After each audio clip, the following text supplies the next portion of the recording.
entropia. E esse processo trouxe mudanças sistêmicas, sem dúvida, incríveis. E a mais notável foi o nascimento do universo e a ascensão da vida em si. Se pensarmos em termos de relativa simplicidade para relativa complexidade, isso é colossal.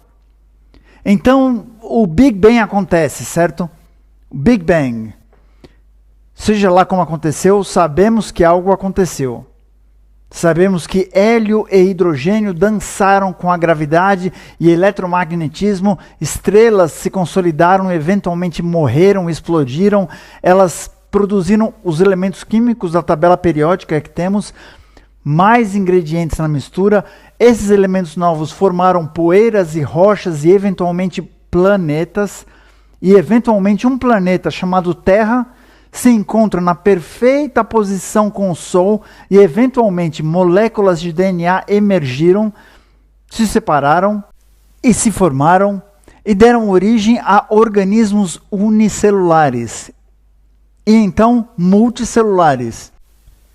E depois de um bom tempo, bilhões de anos, nossos descendentes mamíferos começaram a ceder espaço a cérebros. E então, seres humanos, a cérebros muito interessantes, a extensão do córtex pré-frontal, ao nosso sistema nervoso em si, que é a coisa mais complicada no universo inteiro. Nós manifestamos a mais complicada estrutura que veio à frente. E não para por aí. Essa capacidade de inteligência humana e consciência leva à linguagem, compartilhar conhecimento, a mente coletiva, o group mind. E começamos a nos compreender mais rápido, exponencialmente, porque é literalmente uma consciência coletiva, se acumulando pelas gerações no tempo. Mais informações, compartilhamento lateral de um para o outro, construindo máquinas que pensam agora, inteligência artificial. Nós construímos coisas à nossa imagem. Nós aumentamos a complexidade antrópica produzida pela entropia. E assim por diante. Francamente, só podemos imaginar o que vem pela frente, em termos desse processo de larga escala, que é um processo sistêmico colossal. Então, toda essa incrível complexidade, oriunda basicamente de poucas matérias-primas que nasceram do ventre do éter, uns 14 bilhões de anos atrás. Dentre essa imersão sistêmica, nós encontramos propriedades compartilhadas. Existem regras nesse desdobrar organizacional, como podemos imaginar. Estruturas que se repetem e que reconhecemos e esperançosamente aprender delas.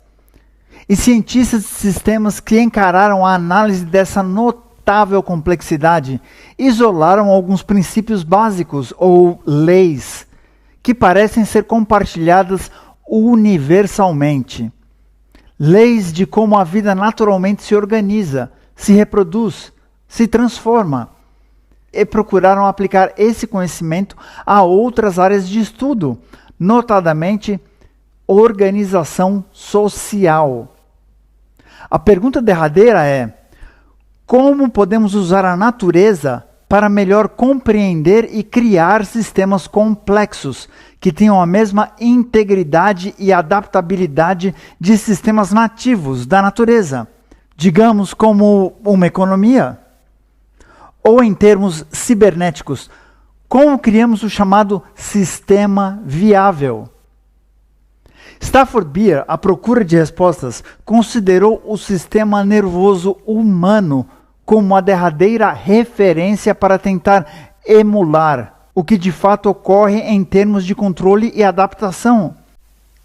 Nosso sistema mantém homeostase ou equilíbrio automaticamente quando diante de problemas. Ele controla a sua pressão arterial, ele controla a sua temperatura. Se você está quente, como eu agora, por causa da umidade aqui.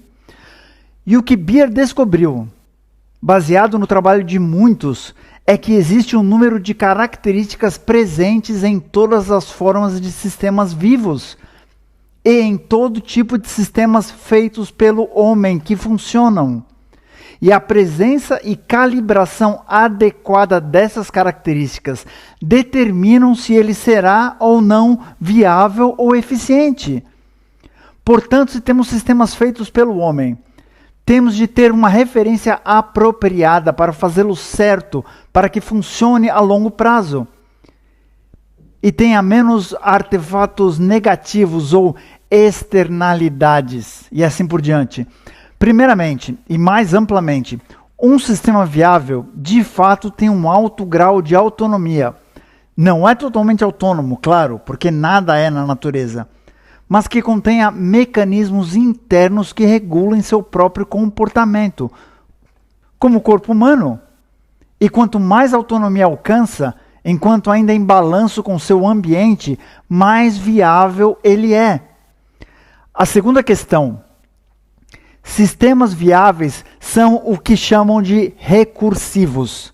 Em outras palavras, todo sistema viável contém outros sistemas viáveis e está dentro de outros sistemas viáveis. Portanto, estão um dentro do outro, como uma boneca babusca russa, uma boneca dentro da outra boneca, dentro da outra boneca, dentro da outra.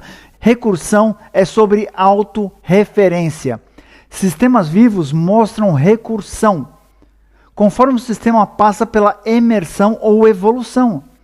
Sistemas feitos pelo homem mostram recursão, por como são projetados, como abordarei. Na natureza, geometria fractal e autossimilaridade é um exemplo, onde você vê uma árvore e ela cresce num padrão que parece criar outras árvores menores ou galhos, enquanto as folhas, claro, têm veias que também compartilham do padrão de ramificação de galhos. Ou esta imagem abaixo aqui, numa visão de larga escala da Terra, que se compara a esse tipo de estrutura, se vê a autossimilaridade recursiva. Não dá para identificar escala quando se olha o litoral do avião. Não dá para saber a que distância se está. Ou a espiral do vórtex da galáxia, da Via Láctea. Parecem ser bem parecidos com furacões, por exemplo. Ou a água descendo no ralo da pia. Essa recursividade está por toda parte.